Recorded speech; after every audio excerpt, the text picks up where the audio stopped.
And we're starting. Dakotah, how was that hot dog of yours? It was good. You know, I like hot dogs. What do you like Some to put people on them? call me a hot dog. Really? I don't think you have like that weird tan on you, so I wouldn't call you a hot dog, but okay. Yeah, you know. I don't know. Do you think they ate hot dogs in like when they were filming like Lord of the Rings? Probably once at like the craft service table brought like some kind of hot dog sausage. Yeah. Well, it was recorded in New Zealand, right? Yeah, Do New Zealanders eat hot dogs? They probably do, right? maybe. If feel there's like you can anyone have your- from New Zealand, you should tell us if you eat hot dogs. Why wouldn't they, Giacomo? Seems That's what weird I- if they wouldn't. That's what I'm saying. You Hot know, dogs it seem would like feel they're weird. everywhere except for like, you know, in Timbuktu or something, you know? Over there somewhere in Timbuktu. No, I love myself a good hot dog. I had a hot dog today, Yeah. so that was cool. Yeah, but I like to put mustard on mine. I'm pretty basic. Yeah, I like mustard and ketchup. And Okay, yeah, that's do the helix. that is it. That is it for me. Have you ever done chips on your hot dog? No, but I do chips on my sandwich. That's similar, but I think it's better on a sandwich than on a hot dog. It's true. Anyway, this weekend you went somewhere. Where'd you did. go? I went to Nova. I flew to Washington, D.C., and what a journey that has been, to say the least. It's been a journey and a half. I am very tired. We almost didn't do... Oh, you can see Albus in the background. You can see that I came home and I fell asleep. So, yeah, I'm very tired. So we almost didn't do the video like I just said, but we're gonna power through it. We're gonna talk about Nova. It's gonna be good. It's a good time. Yeah. Let's start with your flight. I hear you got a new name. Oh yeah. So I'll start off like this. So I made a bunch of trophies for Nova. As you can see, this little silver thing in the background. Yes, my room is a mess because at 2 a.m. the night that I left, I was a hobby madman. I was doing stuff. I was painting stuff. I was making stuff. I put it all in a bag, and I went to sleep at like 2:30, and I woke up at 4:30. Was it 4:30? It probably was. Yeah, and then I drove to the Flyaway out here in Los Angeles. If you don't know what that is, it's a place where you can avoid traffic. So you go there, you park your car, you get on this bus. The bus takes you to the airport, which is like 25 miles away. You get into LAX, you take your flight. Well, by that point, it was like, I think 5 something when I got there. I think my plane left at like 7 or 8 or something like that. So I got there and I went up to Starbucks to eat, right? I got through all security, all that kind of stuff. No shenanigans this time. In the past, whenever I've flown to Washington, D.C. or Dallas, something happens, you know? They don't think the ID is me, or like they think I have, like the last time I was flying out of Baltimore, I think they thought that I had a bomb in my like miniatures case because I forgot to take batteries out of my laser pointer. Yeah, so I didn't fly with batteries. That's good. I learned my lesson. But yeah, so I went to Starbucks, and Starbucks was like, yo, I was like, listen to my music, you know, and I was like, hey, you know, I need this sandwich, right? I need a sandwich. I'm hungry. And they're like, cool. So here's a sandwich, but you got to wait. And I was like normal, you know? So I go and I sit down. I'm waiting for like fucking 20 minutes. And I go up and I'm like, yo, did you guys forget about my order? And they're like, what's your name? I was like, Dakotah. And they're like, oh, we had a Ricardo here for a while, a Ricardo. And I was like, oh, so I guess my name's Ricardo now. And they remade it. So, yeah, so I flew out of LAX as Ricardo and I came back as Dakotah, you know, Nice. triumphant. Nice. Yeah. Alter egos. Yeah. So then you arrived there and you got to experience Nova specifically for Kill Team. Absolutely cool. did. Yeah. It was a good time. I got there a day early, ran around Washington, D.C., saw some monuments and did some stuff. Friday night there was a mixer, and that was was pretty cool, you know. The mixer was really cool. I met a bunch of people. I think I met Sam Lenz. I met Nick from Play on Tabletop. Darcy Bono from Darcy Bono Creations. I met Goobertown Hobbies, Brent. That dude was a legend. He was really cool. There was a lot of Kill Team people there. So there was like Just Another Kill Team Podcast, Ben from Kill Team Casuals. Gosh, there were so many people there. Adrian and Aleksa were there because, you know, they're playing the show match on Saturday, showing off the new rules. What else? Who else was there? I think Warhammer Girl, Mountain Side was there. Mountain Side dudes are really fucking cool, by the way. I already cursed. Oh, whoops. They're really cool, by the way. Who else was there? I'm trying to remember with this my befuddled brain because I did not get a lot of sleep this entire trip. You got that fog brain going. Oh, you got no idea, Jack. But we haven't even talked, and you're gonna be surprised about about everything. It's gonna be good. I'm quite excited, and I want to hear it. Yeah, it's gonna be good. You're gonna enjoy yourself. Well, let's dive in then. Okay, so yeah, that was Friday night. Met a bunch of people. I also met some guys from the Roleplay Rejected Roleplay podcast. Mm-hmm. They're pretty cool. There's mostly Kill Team players there, like almost everyone that you could imagine at Kill Team content creators that's on the East Coast was there, and then a West Coast dude showed up, and I was like, "Yo, what's up?" And then a random Australian, you know, Aleksa. You know, it's crazy. Right. But Saturday, woke up, got to the tournament just on time, sat down, played game 1. I should really pull up Besco's pairing so I don't butcher people's names. Doing his best. While I'm doing this, Giacomo, what did you do this weekend? I was in Ventura. We were doing kind of like a family trip and just hanging out. There was the fair yesterday, and then while I came home, I tried this one burrito place that my friend kept telling me to do in Corrales, and I get it. It's a pretty good place. I don't know if it's the best breakfast burrito I've had, but it's very good. So if you're in Ventura, you know, you could check that out. Oh yeah? Yeah, it's pretty good. It's good. It's good enough to go again, but I don't know if it's my absolute favorite. That's fair. Yeah. I got to read some stuff on Reddit about the stream that they did showing off some of the new rules. So like every day, like they kept adding a little piece because it's like, oh, something they missed and they caught again on the stream. There's a bunch of questions going around now like, well, does that mean this is going to mean this? Well, we don't know yet because the rules aren't out, so we'll find out when that happens. Mm-hmm. So in the meantime, you know, if you're speculating on the rules, you probably have to wait. I don't know. What are we thinking? Sometime in October, probably. I think that's what one of them said. Sometime in October. So there you go. You got to wait till then, and then we'll know for sure. Yeah. In the meantime, we'll talk a lot about it. But today we're talking about Nova. So my first game was against Henry Goodson. He is a podcast fan, so that was enjoyable. Shout out. Yeah, shout out, homie. He was really, really enjoyable as a person as well. I really liked Henry, and he played Hearthkin. Ooh. And I was like, man, if I get knocked out of Nova by playing against Hearthkin, who I talk all this shit about, it's going to be 100% deserved. 100% deserved. And if anyone did it, I wish it would have been Henry. But the Emperor protected. In fact, I had a guardsman kill 3 of Henry's dwarves with a hand axe. Ooh, it happens. It does. It does. It's what happens when I charged and I whiffed really bad, and I was like, oh, there's a bunch of dwarves around me now. And he's like, I'm going to charge. I was like, I'm going to kill you. You whiffed. Okay. Kill you now. Oh, no. And then next activation, kill you. And it's like, okay, now she's dead.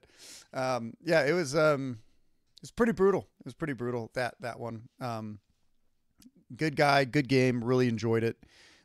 Really good hobby too. So he had this his models were painted really cool. They were painted like jungle themed, you know? Ooh, nice. Yeah. The jungle joke. Yeah. So, and I couldn't see all the colors, but I could definitely see like the highlights of the greens and stuff. So I knew it was jungle themed, you know? Mm-hmm. Really pretty team. Then I ended up playing against Shane and his Felgor. And boy, did I make Shane sweat. We were playing on Into the Dark, on Secure. And Shane from Command Point, he's one of the best kill team players in the U.S. And definitely played against him. I played as good as I could. I lost. I don't remember the score. I think it was like 19-15 or something like that. But I didn't let him max as Felgor. And on Into the Dark, I felt proud, you know. There's like one move I could have done at the end to like really make sure that it was like a 17-15, you know. I could have blown up. So he killed. He was like, "Hey, I'm gonna make your demo man a guy that I want to kill," and I should have just like killed my demo man. I should have just like suicided him. Just been like, "Okay, boom, explode, you know? Take it away from him." Yeah, but there's another point in the game where I was gonna blow myself up, and then I decided not to, and I ran away, and then he got the final charge, and he was able to get him. It was unfortunate. I was trying to get center line again. So if he didn't die though, it would have been a lot closer. I think we might have tied or got real close. It would have been like 16-17. But Shane was a great competitor, great opponent. Very much enjoyed it. Then I played Thomas Arthur. Thomas was another dwarf enjoyer. He is from Canada, and he is an awesome guy. He brought an amazing display board with a bunch of Harnkin Jaegers on this like floating like oil rig where they're like mining stuff, and he had a bunch of like bikes underneath like throwing up water, really cool LED strips around everything. And let me tell you, I met his brother Alex Arthur at LVO. So I came up to him before the event even started. I was like, "Hey, dude, good to see you." He's like, "I don't know who you are." I was like, "Oh, that's upsetting." I guess a TO is not that memorable. And then I turned around, and his brother was there. He's like, "What's up, dude?" They're twins. He's like, "Oh man, what's up, bro? I remember you from LVO." And I was like, "Oh, what? What are the chances of that?" You know, I was like, now I don't feel as bad. You know, witness me. You know. So, yeah, that was cool. So Thomas had Jaegers, and I tried to tell him, I was like, "Hey, just so you know, my guy can get within an inch of this point and blow up here." And he was like, "Okay." And throughout the game, the first turning point, he put 2 models there, but he was like, "Hey, I'm going to make sure these 2 guys are outside of 2. I was like, "Okay." And the demo man went up, and I opened the door and then killed 2 of his models. And he was like, "Oh, I forgot that it's a 2-inch blast from a point, not 2 inches blast from a person." So I got an early lead. You know, I think every single round I took 4 hand axes and a rosary. Every single round. If you can chop off damage, you know, why not, right? Every opponent I took 4 hand axes and a rosary. I just played blooded. Right. You should switch to blooded. No. No. You'd probably play them pretty well. I probably would. Last match of the day, Arthur also was such an amazing sportsman. So it was really cool being able to play somebody who was a great sport, a great artist. He was really, really legendary. And he was one of my favorite matches of the entire time. But we did play on loot. So I was able to do pretty well against him. After losing to Shane, I knew in order to get top pod, I needed to max the rest of my games. So I went in pretty hard against Thomas, and I got 24 points on loot, and I just didn't let him come back. You know, it was rough. But Thomas, you know, sometimes when you get beat, you know, you feel really like sad, or, you know, this or that, or you get down. This guy lost with the biggest fucking smile. You know, he's such a charm of a person. And I'm not saying that any of the people that I beat, you know, was any different, but, I ended up playing both the brothers, and I think the Canadian scene is blessed to have them because I would love to have them in my scene as well. I ended up playing Chad Geist next. I was going into Inquisition, and I already knew there was going to be a rough game because Inquisition's rather good into Vetguard. Mm-hmm. And we played on open. I played 3 Into the Dark games in a row, and then I played on open against Chad. His Inquisition, I floundered quite a lot. I came in with a bad battle plan, and as with Vetguard, I tried to contest one side when I probably shouldn't. I should have just went 3-3 instead of trying to go 4-2. Mm-hmm. And he ended up going 4-2 round 1 because I misplayed to get that early lead. Mm-hmm. So from that point on, I tried not to panic, and I just kept trying to play my game. But he just took his fist and ran it down my throat for a while, Last turning point, I was able to kind of turn it around, and I went 4-2 on the very last round.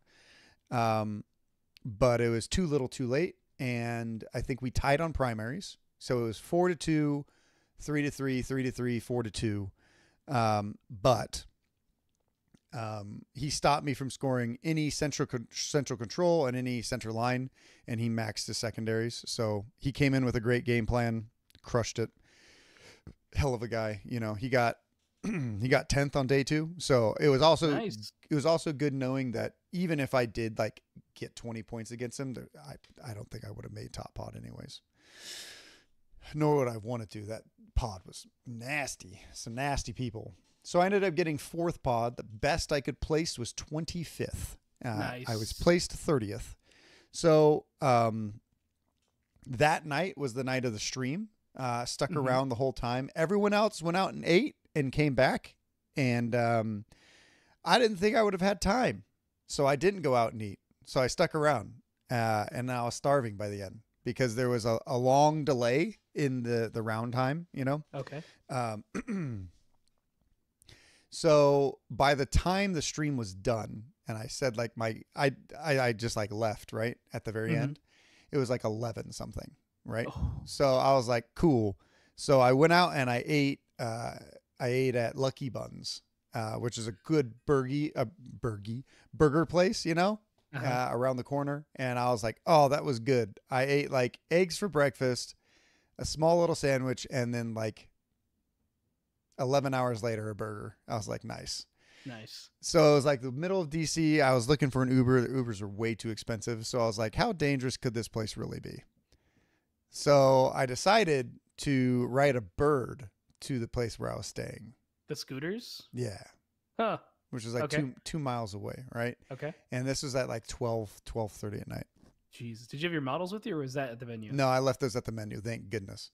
Thank God. It was a crazy night because I had to ride around Washington D.C. for a while. I mean, and it was more than 2 miles too, because I just went the wrong way and did some other stuff, and then I ran into a roaming drunk Jimmy Kelly.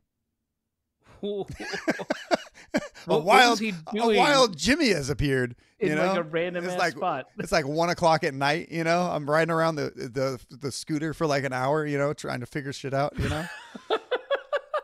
Okay. Ran into a roaming Jimmy, Uh-huh.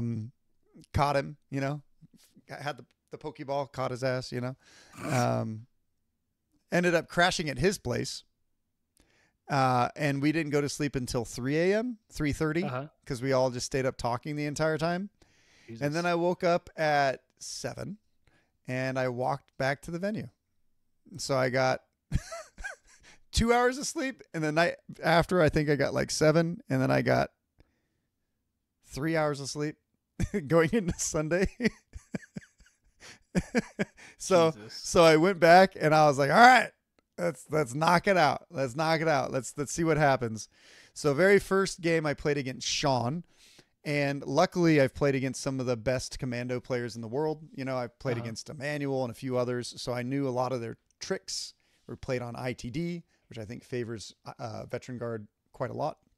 Right. And I was able to demo man 2 of his guys, but I misplaced one of my guys so that he could throw his dynamite, so he could kill 3 models in one. So the very first thing he did So we set up and I did Into the Breach. I got to this door and I opened it. So he gave me first activation. I was like, thank you, because I needed that, because I want to go 4-2. I need, I want to go 4-2. So I open the door with one model. I go on to the point, right? And then I charge the other model and I loot it. Because I think, we were playing loot. So I charged his other guy and looted it. Nice. And he was like, dang, so you can't get that point, because he sneaky getted into that room onto the point. To try to get it. Yeah. So he stopped me from like just being able to put one model in there. So then he moved another guy up and he moved another guy up, and I was able to use my demo to move around and then plant the mine and kill 2 of his orcs. But I put the demo man really close to the other guy, and he couldn't end up making enough room to get there and have visibility on his one active operative that he could throw the dynamite on. So I was like, well, heaven forbid he gets first activation next turn, right? Because otherwise I could just walk up and close the door. Well, guess what? He got first activation. He walked into the room, threw his dynamite.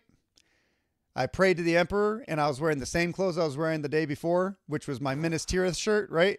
So I was like, "For Gondor!" channeling the shadows of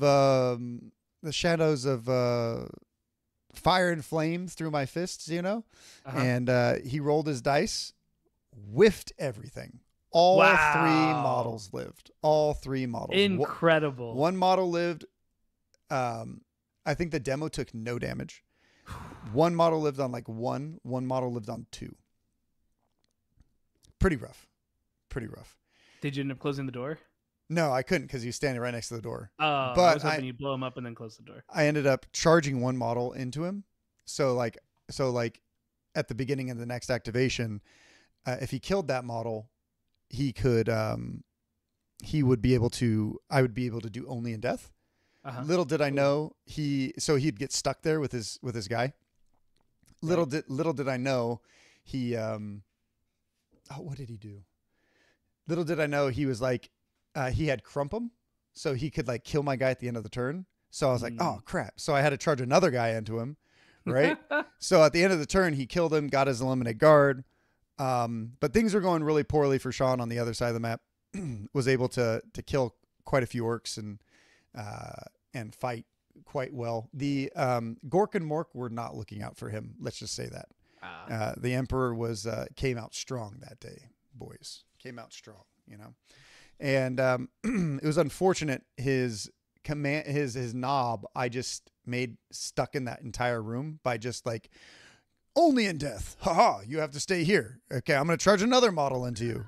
And be like, no, now he has no CP, so he can't crump him. So now he's gonna have to kill this guy at the beginning of the next round, and get stuck again. It was pretty rough.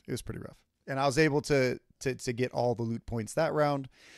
Sean was an amazing opponent from Kill Team John. It was a really fun game for sure, and I think that if that. If that bomb would have went another way, I probably would have lost that game. So it was a good time. Alexander Arthur was my next opponent, and he was playing Brood Brothers. Ooh. Yeah. And also a legend, a scholar, and a gentleman, just like his other brother. Obviously the twins, so they share a lot in common. Right. Being fucking Giga Chads is one of them. Nice. And both great hobbyists. He came out. His models were like Day of Ascension. They kind of had a bunch of jungle terrain on them and stuff like that. Jungle like plants and stuff. Fought that out, and I did not see this coming. He did pervasive.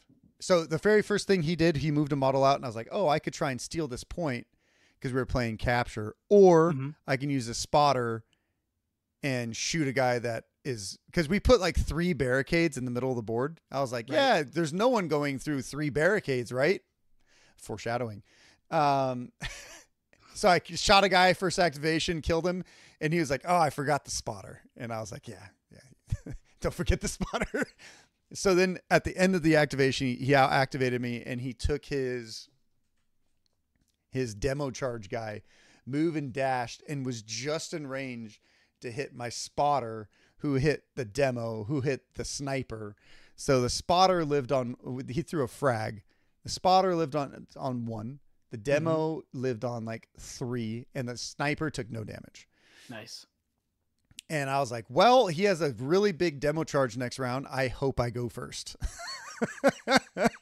I like these stories because you tend to not go first. Yeah, well, I went first this time. Oh, yeah. Twist it up. Yeah, twist. And so I charged and with a bunch of hand axe guys. It's just, and I just had really good board positioning on that board, and was able to activate the right models at the right time to make sure that I stayed in control of certain things, and I just traded a tad bit better.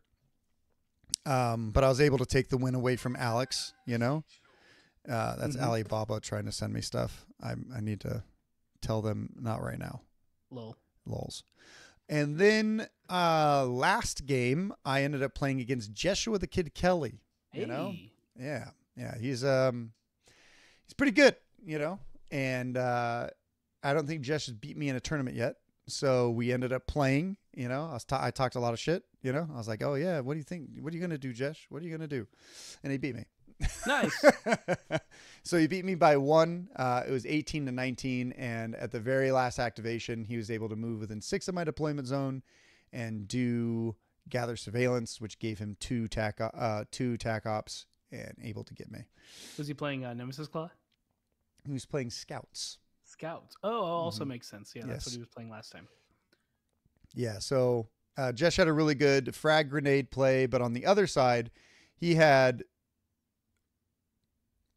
my hardened veteran held the wall. He held the wall. I was yelling out Gondor every time because it was working, right? 4 minutes to death for Gondor. So he came up with a guy, fought the hardened, whiffed a lot. The hardened was like, I'm going to do 9 damage to you. And he was like, no, it didn't kill him. 10. Almost. Yeah. I wish. And he's like, okay, I'm going to attack him again. I was like, cool. I'm going to make feel no pains and I'm going to do 5 damage to you. And he was like, well, because clear the line, baby. Clear the line. You know, you get a crit and 2 hits, and the scout player is like, oh, I only got 2 hits. Guess I'm going to parry. And then I'm like, I'm going to strike you for 5. I'm going to parry. All right. So he survived in combat with three guys around him for a full turn. And I was able to have clear the line. So I then used my leader to come up with an extra APL, open a door, kill the guy in the back. And then I had my like a little normal guy run around and with his 2 damage, auto hit the guy with 1 life, killed him. And I was like, yeah, this is how it's supposed to be. This is how it's supposed to be. Take that, Jesh. And then he ended up beating me. So, I mean, nice. You know, yeah. The tracker was the one that finally took out the tracker, nice. Not the tracker. The dude, the hunter dude. The dude that's like the super lethal 3s when he climbs over stuff. Yeah. But he didn't have lethal 3s. But he finally took down the harden, you know? Yeah. Nice. Yeah, Daddy River was too much. So at the end of it, you know, a couple interesting results, right, from Nova overall.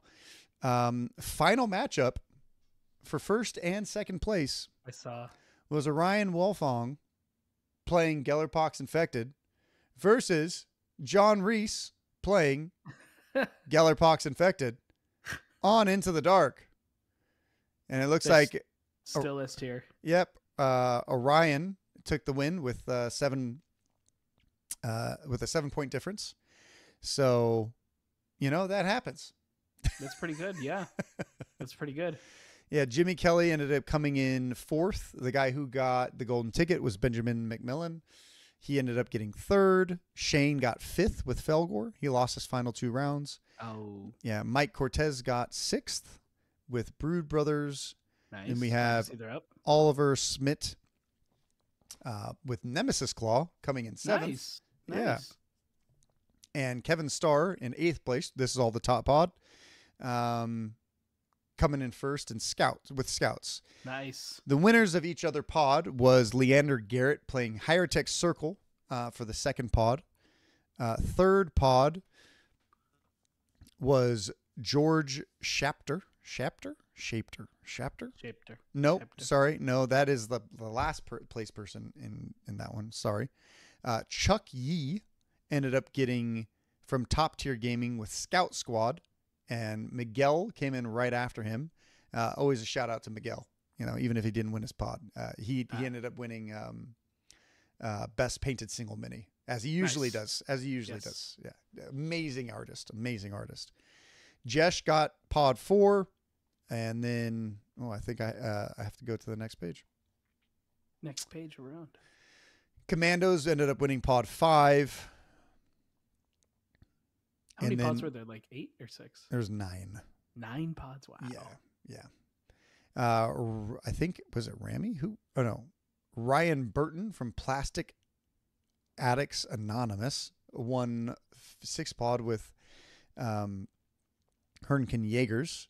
Then cool. Zach Burton won with Felgor Ravagers in pod 8, I think. And pod 9 was okay. Maybe I could be wrong at these. I don't know. Parker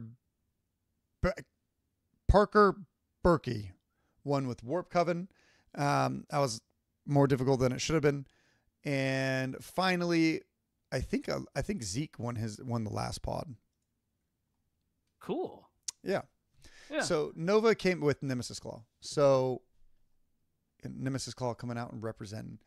So, overall, I think it was a really fun event. It was a good time. It was a lot better than Strength of Schedule last year, because you were always like, oh, man, where am I going to be, Right. Award ceremony went over really well. And I ended up walking away with Best Painted overall, which is cool. Very cool. With the display board. Nice. Yeah. I didn't end up, I helped with the hobby track points, like giving out points and stuff, but I didn't do any of the actual judging of anything, So I just helped Matt walk around and do the points during both lunches.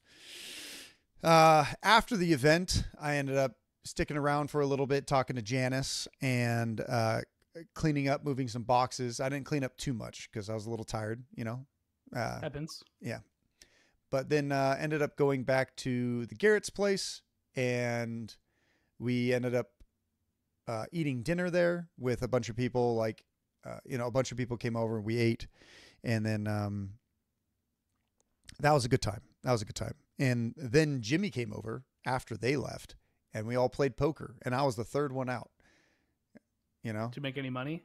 No, it was fake money. All of it was fake money. We played with like $2,000. We all started off with $2,000. Did you win fake money? No, I lost all my money. Oh shit! Damn. I was like, yeah, I got a pair of 7s. I'm going all in. Hey, the solid plan. At least you had something. Thanks. I was trying to do the bluff stuff because I've seen other people do it. I was like, I could do that. Not when somebody else has a good hand. Right, totally. I'll call it and then get wrecked. Yep. So since they did the preview, what do you think from the preview and what you played is vastly different? So the last hurrah. What do you mean? From the preview? Yeah, because the preview game between Adrian and Aleksa. Uh-huh. Like they had a couple rules there, but for the most part, a lot of the game seems pretty similar. It looks very similar to me. They have 3 objectives. You couldn't score any objectives on turn 1. Everything was on conceal, right? It's starting turning point 1. And then they could flip, It's hard to know when there's teams out that you just don't even know the rules. And then they're just like doing things and you're like, is that a new rule? Or is that like, raggy? Which one, right? Because we haven't figured it out. But just some of the stuff we could, like the 3 objectives is a big change, right? Mm-hmm. And they're all size of like poker chips, I think. I remember looking at it right? No idea. I think they're going to be that size, and the control range is. I couldn't get that close to them. The stream. I hear the stream was interesting. The stream was cool. It was weird. So it was cool, but the audience I felt like was a little bit too close. Like everyone was like crowded around, like trying to hear the rules. They're all. I mean, that's how desperate the Kill Team community is. We just need to know. We want to know. We've been in a desert for like there's 40 days and 40 nights. Yeah. There's nothing. People are trying to figure it out. And I think the hardest part was there's like announcers. There's announcers there. I really like the Warhammer overlay, but they had announcers there, but no one could hear them in the audience. So everyone turned on their phones to put on. And they all had it up to their ears. So when you walked around, it literally sounded like bugs, like Vespids were actually there playing. It's like, and you're like, all right. Luckily we turned around and there's this giant like movie screen playing the thing as well. So a lot of people went over there, and listen. I think one person had their phone out so people could hear, and everyone else just kind of like watched, No idea how the Vespid got to the middle of the board on Turning Point 1. I don't know if he deep struck or what, but that was wild. They just fly. Yeah. Yeah. So I think I think it's going to be very, very similar for sure. It looks very similar. It did nothing like was out of the ordinary. We'll have to see how the rules shape out. But I'm quite excited for it. I think it's going to be good. From what I saw, I'm liking it. I'm really positive, especially from being there and being around the people. It seemed to be really well received for sure. Yeah. It's a great sign. But there was some Hobby Highlander stuff that happened too. Oh yeah. Lay it on us. So I went up to Artis Opus booth and talked to them, mostly, and it was interesting. I found out that he owns a lot of businesses, not just Artis Opus in the UK. Makes sense. A lot that we've also heard from, but I don't know if that's public, so I'm not going to say anything. But it was really cool. Right. It was really cool, really interesting. I ended up talking to the transatlantic guys as well. That's Duncan Rhodes, Tooth and Coats. And I was talking to them for a little bit, and then they were like, you look familiar. Are you the guy that wears AK and your buddy, the other guy, the Monument fan? And I was like, oh no, they've seen Hobby Highlander. Oh no. I don't know how paint brands are going to react, right? When I talk to them. Right. Like, cause we just talk mad crap about one or something. You never know, right? Yeah. You never know. Like I don't even remember what paints I talk shit on, Like sometimes there's just a shitty paint and I'm like, yo, this is garbage, and I move on, But like, they're telling me, they're like, oh man, they knew they would like the silver episode. They weren't going to do as well as they could have because we didn't use a specific silver, right? Like one of their silvers that they think is their best silver. And, so like, it was interesting talking to them, and then they really liked it and they thought it was really funny, and they liked the non-biased stuff, coming out, and, it was enjoyable. I also talked to Monument. It was a very short conversation. It was a very short conversation. I wonder if they've watched at least one employee. I would say that I don't think they have, but I think after Nova they have. Especially if they know somebody from Transatlantic. No, I mean, I kind of talked to them and I was like, hey guys, I don't know if you've seen our show, but like, yeah. I brought it up. I probably shouldn't have. You know what? Whatever. Yeah, but they also like. I told them, I was like, like the paints that we've tested so far for Monument haven't performed very well, but there are paints in the future that perform really, really well. Right. But they didn't care. They didn't. Which I think is normal of paint brands. Like not everyone can be a winner. I mean, that's the most interesting thing about paint brands is like. I also had a really interesting conversation with Artis Opus about paints in general and kind of like the chemistry and stuff like that. And sometimes, like, I guess a lot of paint brands right now are really overly concerned with just coverage. So they're adding a bunch of like anti-foaming agents and other agents to paints and more chemicals, degrading the integrity of the paints. Because you have to do that for a lot of paints.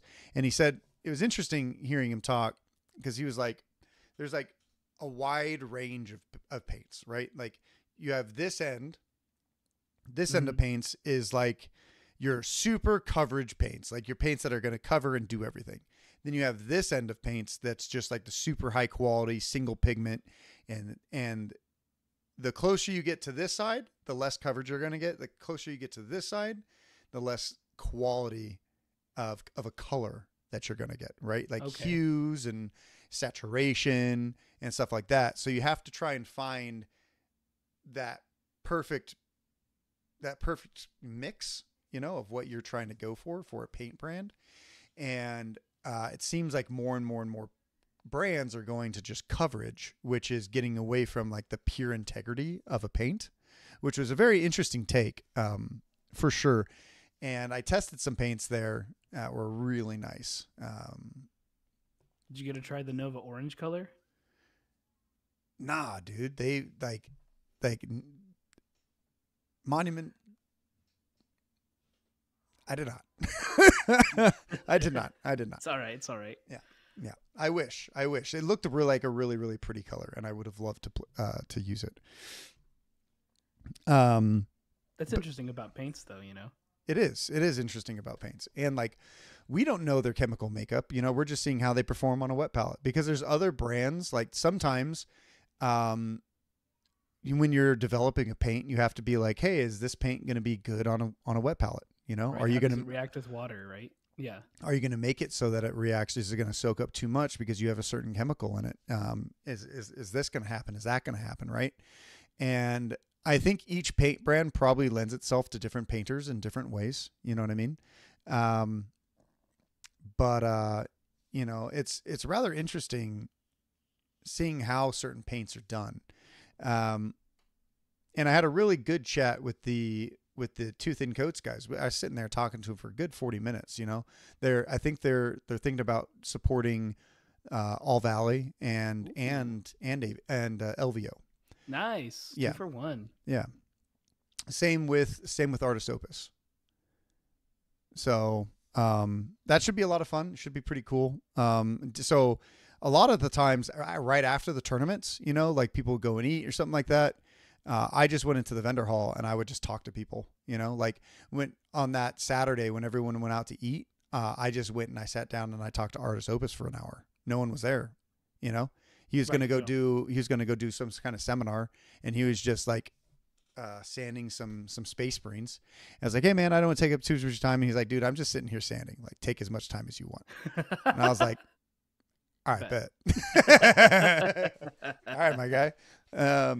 So Byron was super, super, super cool. It was interesting because you don't know how people are going to be when you meet them. Like you see them on YouTube personalities and stuff like that. Like I met a lot of content creators at the mixer. Mm-hmm. And some of them are very much just like they are in real life, like IRL. Like I think that I'm kind of one of those people. Like you see me here, this is how I am out there, you know? I can vouch for that. Yeah. And then I will say that sometimes I'll get a little sweaty in a game, you know. I apologize if you felt that way, but I try to be as cordial and sportsmanship as possible. But it's all in good fun, you know. Like if I'm going to lose, I'm going to lose in a great way, you know. Usually like through like, you know, getting like 3 guys fragged or something like that, you know. It's going to be good. But talking to different people is interesting because like the transatlantic guys, they had like their main guy from Europe there, they had the main guy from US there, and I just walked up at the right time. Friday I tried to talk to Artis Opus, but no one was there. Oh.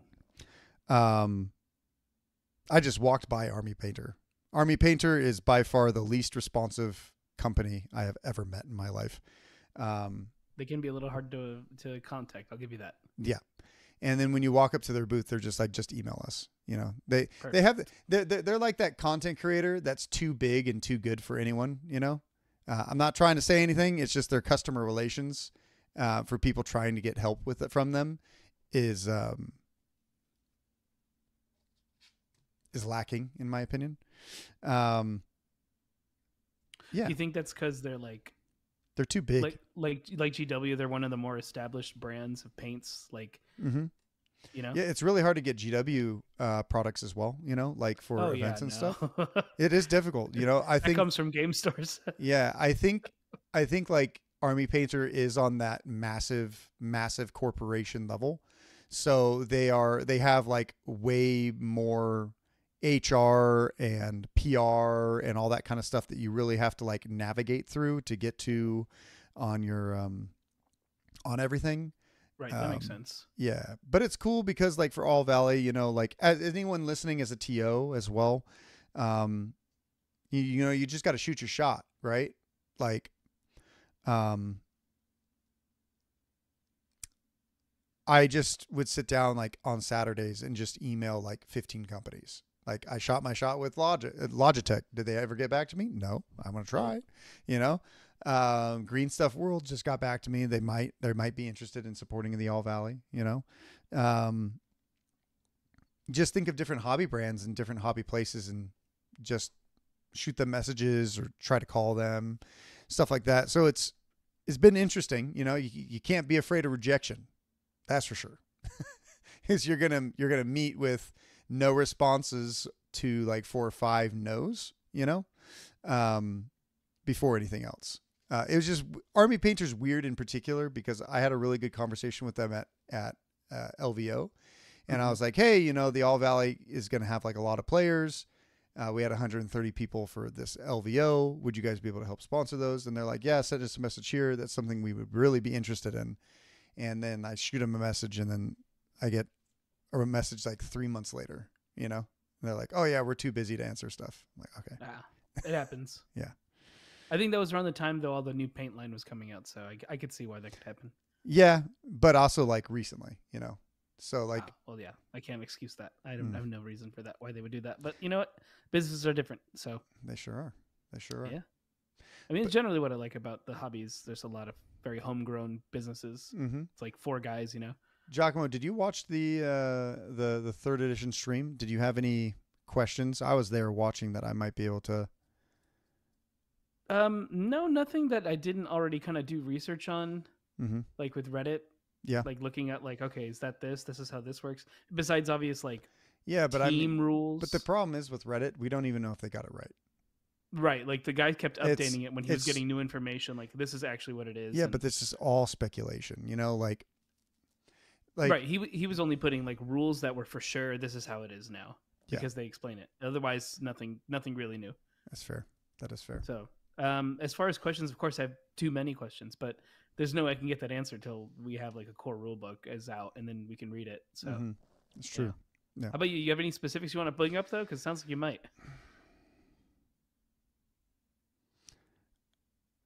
I just don't know how the Vespid's communion is going to work.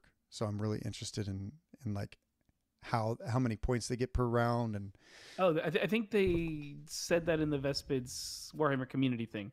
Oh, did they? Yeah, you get like you roll a D3 and then you discard them at the end of the turn, then you roll again the next turn. So it's an interesting one. It like happens every turn, which I don't think most of the, assuming caster can stay the same, for example, I don't think elite points are going to be you get an amount in a turn. I think that one's still probably going to be like you have an amount here and then use them. But I could be wrong. This could be the change of tokens. What I'm most interested in, to be honest, is the terrain. Like I want to know the dimensions of the terrain. I want to know all that kind of stuff so that we can start prepping for LVO. We can start prepping for that. Like me, more than the teams and all that kind of stuff. The thing I'm interested in most as a tournament organizer is knowing exactly what dimensions need to be, how big the objective markers need to be, because like we're going to have to print out like at least we only have to print out half as many because it seems to be that's true. At least on whatever mission they were playing, it seems to be that there's only 3, Right. For me, I think that was probably the most interesting. That's the thing that I want to know the most. And it's not like I could get up close to the terrain, right? Because that's a whole new thing, kind of like Beta Decima, right? Like it's a new set of the way to play. I know that 2 of the pieces are Vertigus, the old Vertigus, but then there's like a big building and a small building, and then there's a bunch of like ruins. New kinds of ruins. I'm sure they'll have keywords and there'll be things and how to use them. Do you think Beta Decima has play in this future? Or do you think it's still just like, nah? It depends on how the equipment works, right? Like, right? If you can give like half your team or your whole team or like 2 operatives or something like that, rather than just like climbing ropes or those ladders, whatever those do, or that kind of stuff, I think that Beta Decima could be more viable, especially with obscuring. Obscuring seems to like yeah, you don't want to take obscuring shots. That's a Hail Mary. Like, I have nothing else to do. Take the shot, well, then I move. I think Space Marines could do it probably sufficiently. Think so? Yeah. It definitely seemed like teams that hit worse are going to really suffer with whatever the new obscuring stuff is, like it definitely seemed like anytime they were taking obscuring shots, it was not working out, but I think both teams hit on like 4s or 5s, I think teams that hit on 3s might be better. So yeah, I could see that. Like, it should be, right? And it kind of comes out to the same. Like, you already couldn't shoot with obscuring. Maybe now you might get some damage. I think the thing that really helps players is non-reciprocal shooting. It seems, obviously it's gone. Yeah. So like, okay, cool. Now I don't have to worry about what's that thing. No, here's a simplified version of how obscuring works now. It's the new way. Mm-hmm. Perfect. Make it easier for everybody, so it's more accessible. Yeah. Because honestly, that was like, I think one of the biggest barriers, and I'd always tell people, as soon as you understand obscuring, you understand Kill Team. Yeah. Yeah. I definitely think the game looks the same. Like it felt the same. The game looks like it's the same. Like Kill Team when they're playing it on stream doesn't look any different. Like it's still Kill Team. Is a couple things different? Sure. Are they doing some different stuff? Sure. Is there less objectives? Sure. But I don't think the game is. It's not like the last edition to this edition whatsoever. Right. Yeah. I'm excited for the future of the game. So am I. The future of Kill Team is very bright, I think. It will be bright. Yeah. I think that's going to conclude our stuff today. Yeah, so I can go to sleep. So you can go to sleep. Let me do some shout outs, then you can do some shout outs. Sure. Join us on Discord. You can join the conversation there, or leave a comment on this video, whichever one you want to do, or you can do both. And if you're listening to this on a podcast, feel free to give us a review, share it with somebody who might get a benefit from it. That always helps out, and we appreciate that. Shout out to the patrons for helping us do what we do. It's always nice and it's appreciative. You can find us, like I said, on the Discord. You can find us on our YouTube channel, Squad Games Entertainment. If you're already watching it there, thank you. And you can find us on Instagram at Squad Games Entertainment as well. Share some stuff there. You can find me on Wargaming_Studios. Going to work on some more models eventually. And how about you, Dakotah? Shout out the Garretts. They housed me at Nova. I'm very grateful for that. Shout out Plasma Spam for being such great hosts in general. We ended up playing Red Dragon Inn.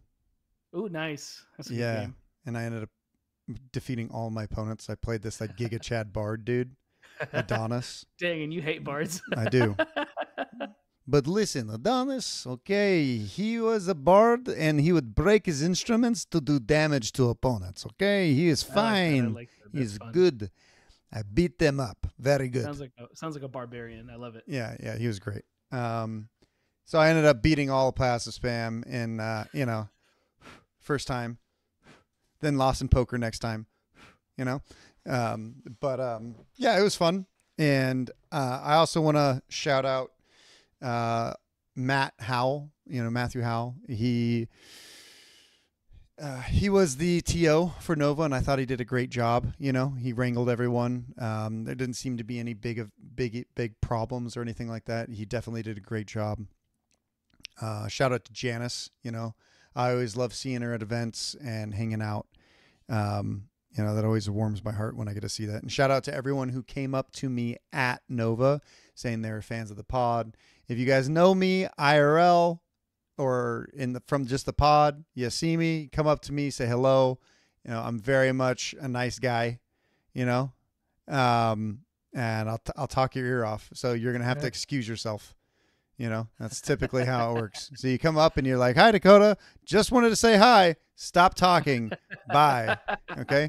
Also, shout out to whoever brought banana bread to the event day one. The hell yeah. Real. Banana bread. Hell yeah. Yeah. Shout out to whoever that was, because I got there and there was banana bread at Nova. Hell yeah. Hell yeah, dude. Hell yeah. That's incredible. Yeah. But if you want to meet us in the flesh, you know, we have the All Valley Team Tournament coming up. That is September 21st, right? 21st through the 22nd. To the 22nd. Yeah, that's a Saturday and Sunday. 3 golden tickets. 3 golden tickets. You know, you bring your team, you bring your buddies. We're out here in SoCal in the Santa Clarita area. In a nice venue. We'll be streaming it as well. So if maybe you're in a different country or something, you can't make it, you can catch the stream. We're on Twitch as well at Squad Games on Twitch. Bring your family. Have them go to Six Flags all day. Oh yeah. We're in the city of Six Flags as well. Yeah. They'll go to Six Flags and you'll play Kill Team. Pretty easy. Pretty easy. Good time. All right then. Yeah. Until next time, everyone. Bye. See ya.